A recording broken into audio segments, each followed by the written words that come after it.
સુરતના ડુમસનો video social media પર viral થયા બાદ આખરે મોંઘીદાટ ગાડીને રેસ્ક્યુ કરવામાં આવી।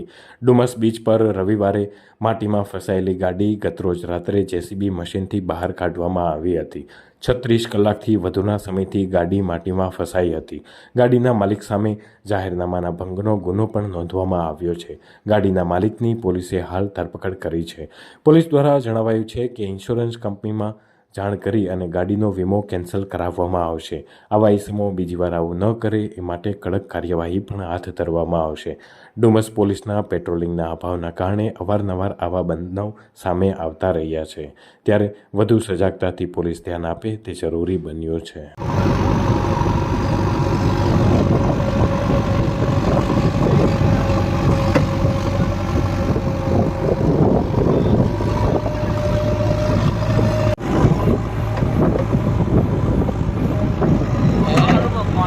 ચાલો